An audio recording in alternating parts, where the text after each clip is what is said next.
Le monde de mon langage est un livre de promenade. C'est à la fois un livre dans lequel j'essaye de revisiter ce que je pourrais appeler mon acte de naissance en littérature. Qu'est-ce qui a fait que je devienne écrivain? Comment un écrivain d'expression française arrive à l'écriture? Et je me suis rendu compte que j'ai été nourri par beaucoup d'écrivains avec lesquels j'ai partagé quelque chose en commun, c'est-à-dire la langue française. À travers cette langue, comment ferais-je pour rendre en quelque sorte hommage à tous ces personnages qui m'ont émerveillé? Eh bien, j'ai pris la forme parfois des récits, des anecdotes, des histoires qui sont toutes réelles, des personnages que j'ai croisés, qu'ils soient les plus connus comme le Clésio, comme Dany Laferrière, comme Édouard de Manet, comme Édouard Glissant, etc., etc., ou encore des inconnus. J'ai vu des clochards dans la Nouvelle-Orléans, j'ai vu des jeunes adolescents algériens du côté d'Alger, de l'autre côté, avec lesquels je discutais.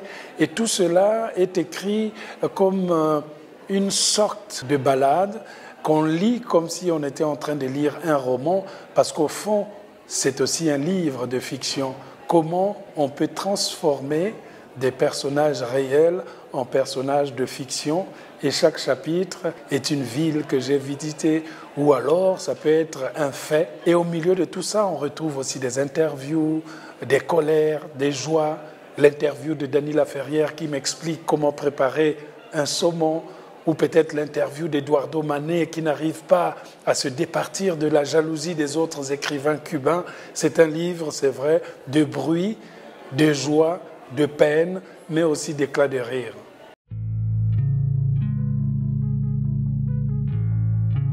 C'est un livre qui s'est écrit au fur et à mesure. Il y a des textes que j'écrivais parfois dans les chambres d'hôtel, parfois dans les lieux que je visitais. Quand j'étais à la Nouvelle-Orléans, le clochard que j'ai croisé, j'écris les textes.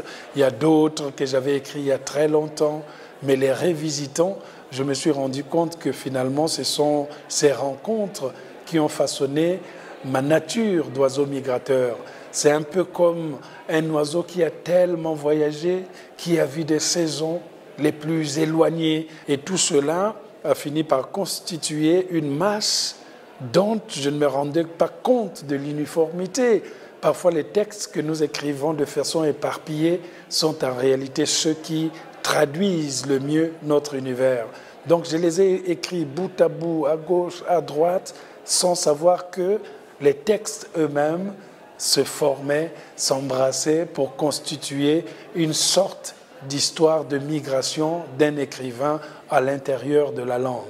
Donc je pense que c'est à la fois parfois sous la forme poétique, mais aussi sous la forme prosaïque, sous la forme dialoguée, sous la forme racontée, sous la forme scandée. Tout cela forme le monde, le langage, ce qui fait de moi celui que je suis aujourd'hui, un écrivain qui habite la langue française, mais qui n'a pas oublié aussi ses langues africaines, puisqu'on ressent dans le livre peut-être l'arrière-plan de ces langues africaines qui irriguent finalement la langue française.